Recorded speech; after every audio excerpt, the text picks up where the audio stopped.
Welcome back, my future millionaires. We are in Wealthy Woman Energy Part Tres, the last session for week 4. This is taxes 201.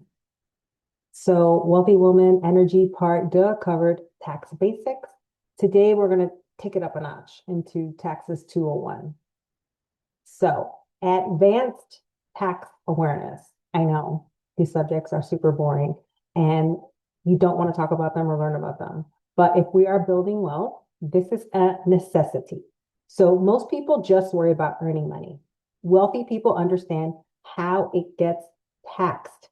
So the US tax system includes your federal income tax, pull out your paycheck or your pay stub, federal income tax, your state tax, payroll tax, and capital gains taxes. So different types of income are going to be taxed differently. So some states have a zero state tax. So I just want to call out Alaska, Florida, Nevada, South Dakota, Tennessee, Texas, Wyoming, and Washington. You pay zero state tax. Sometimes people want to move where there's zero state tax because they think, oh, great, my paycheck's going to be so much bigger. But beware, you're paying those taxes somewhere else. So don't say I didn't warn you. So we're going to go over all the types of taxes, how they're taxed differently, and how we can take advantage of that. So first of all, there's the different types of income. So different types of income are taxed differently. So we have ordinary income, right? So that's W-2 income, your typical 9-to-5 job. Self-employment income, this is your side hustle, your business. Interest income, so if you've got money in a high yield savings account, which you all should, you should be getting an interest statement every year. And unfortunately, we do have to pay taxes on that. And also retirement withdrawals.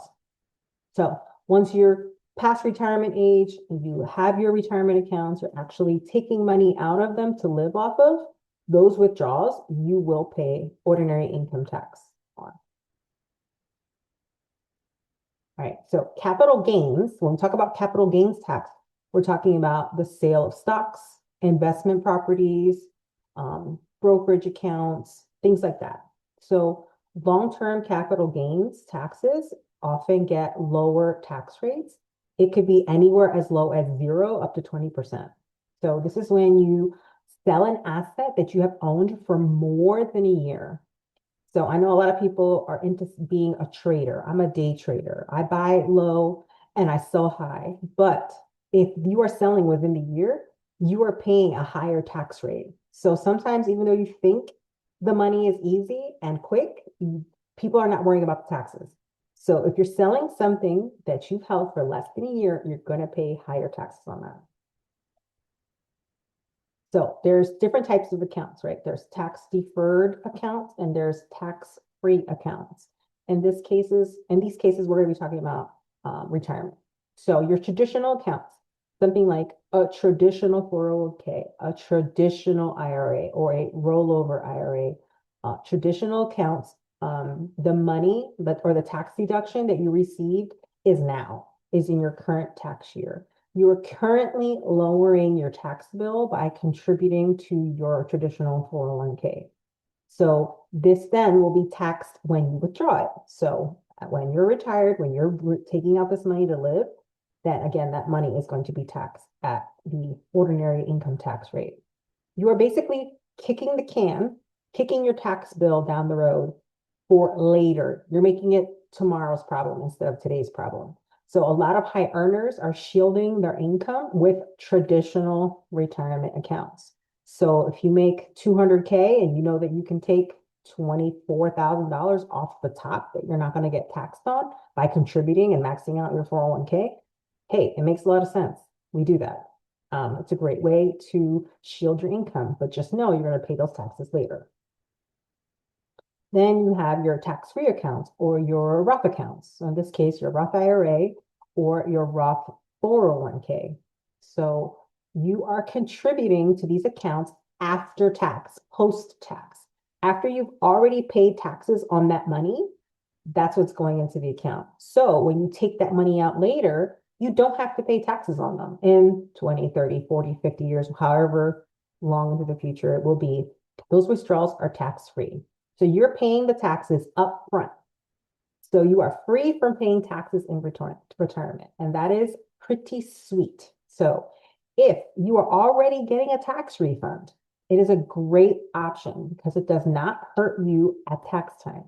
A lot of us are doing the traditional accounts because our tax bills at tax time are crazy. So if you're already getting a refund, use your Roth accounts. Put that money in post-tax and just be completely worry-free about taxes for the future. Right now, I am not worry-free. So learn from my mistake. So for your retirement tax planning, eventually you're going to have to take out that money to live on, right? And you get to a certain age where you have to. There's required minimum distributions. So you have to take out a certain amount or a certain percentage of those investments eventually.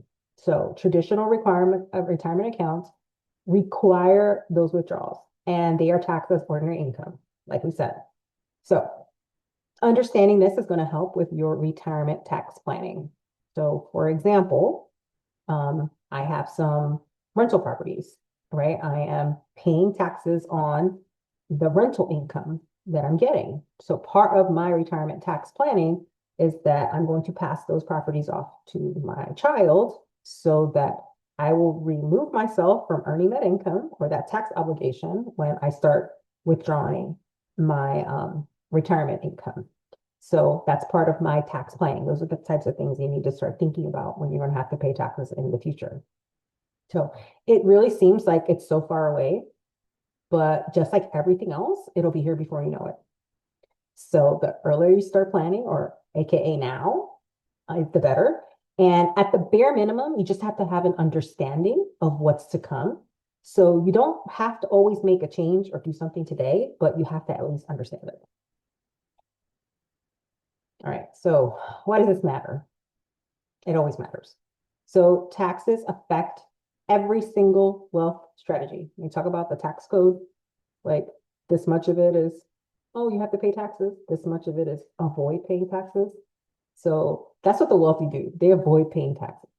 So your investing, your retirement withdrawals, your real estate plans, your inheritance planning, ignoring the taxes on these things can reduce your long-term wealth, and it will also impact what you're, leaving as an inheritance or your legacy. So once you're serious about building wealth, you've got some accounts, you've got some properties, you're moving up. Now's the time to start working with a CPA and an attorney. So don't wait until you've amassed millions of dollars, which is going to happen if you keep the course. Don't wait until it becomes such a large amount of money that it becomes a hindrance to you to start making those tax moves. So the earlier that you understand this, the better. If someone is already doing your taxes, a trusted CPA is already doing your taxes, leverage them, use them for tax planning throughout the year. Yes, it's going to cost you a couple bucks, but the couple dollars that you spend in advance is going to be worth it in the long run. Once you start acquiring assets, having an attorney and a CPA is key. You need them both. It is an upfront expense. It is worth it in the long run, and don't ignore it. So I know taxes is a tough subject, but the bare minimum here is for you to understand what's going on with your taxes.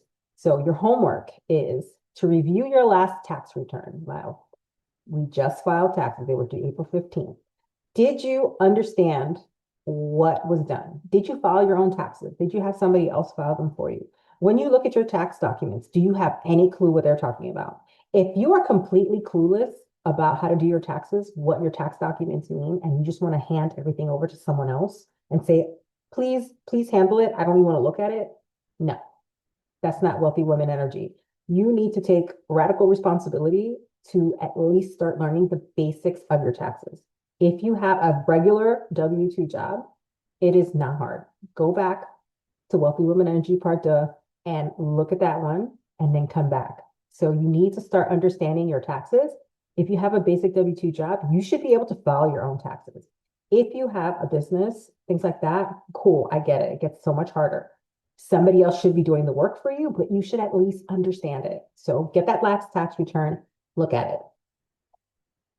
Review your retirement account types and create a tax plan. So again, this is something that you can call your brokerage, you can call your bank and speak to an investment advisor and just ask them, hey, I have this traditional IRA account. What should I be doing as far as tax planning is concerned? And they're going to talk to you about, eventually rolling that into a Roth IRA and what the tax implications are and how much that's going to cost you and what would be a good amount to start, moving to a Roth and over time doing that conversion. They're going to explain all of that to you. You want to create a tax plan. So even if you don't start it today, you should at least start creating a plan. Go back and review your W-4 and understand your withholdings. You should have already done this in the previous session. But if you just did your taxes and you got a big refund, it's time to update your W-4. If you just did your taxes and you paid a ton of money that you weren't planning, it's time to go back and update your W-4 so this doesn't happen to you the next year. There are plenty of sites that can help you with a calculator to do the estimation, or contact the person who's doing your taxes and have them give you a suggestion. You don't have to make a radical change. So if you're taking 3 deductions, maybe take 2 or maybe take 4, and then see what happens the next time. If you already know you paid $5,000 extra, divide that $5,000 by the amount of paychecks you have left in the year and go back to your W-4 and say, I'm going to start taking out an additional amount per paycheck so that it shields me next year from that huge tax burden. Now's the time to plan for 2026 taxes that you will file in 2027. If you wait until April, it's too late. So you want to get tax advice, not just tax preparation. So if you don't already have a CPA that you're working with and you had a tax situation that you are not happy with this year, now is the time to hire someone to go back and help you with all those things. So again, these are another one of these items that if you wait, there will be nothing that you can do about it. But if you work now and act now, you're going to be able to fix it for next year. So that's your homework. So for all the ladies that keep showing up, that are watching these, that are actually doing the homework, you're doing great. Please keep going. You are showing up and you are choosing progress. And the whole point of our group in this community is that financial confidence will grow with ownership. You don't have to be perfect, but you also can't just delegate your financial decisions off to someone else and hope that they're going to care about it as much as you do, because, newsflash, they're not. So every tiny action that you take to make these decisions and learn, you're building trust in yourself. You're taking responsibility for your own money and your own wealth building process. And I know some of this feels boring, but when you stay consistent, it's going to get so much easier over time, and you're going to build so much confidence. You're going to be the one giving advice to your girlfriend because you're going to have it so locked down from doing the work. And if this was helpful, if these sessions were helpful for you, check out my book. It is on Amazon, Your Meanest Best Friend's Guide to Personal Finance. My blog is on my website at yourmeanestbff.com. Keep showing up here in school. You're going to get ongoing support. Check into the classroom and see all the options that are available to you. Follow me on YouTube and Instagram at Your Meanest BFF, and invite a friend that you know that could use this help and support. Thanks, you guys, and we'll see you in the next one.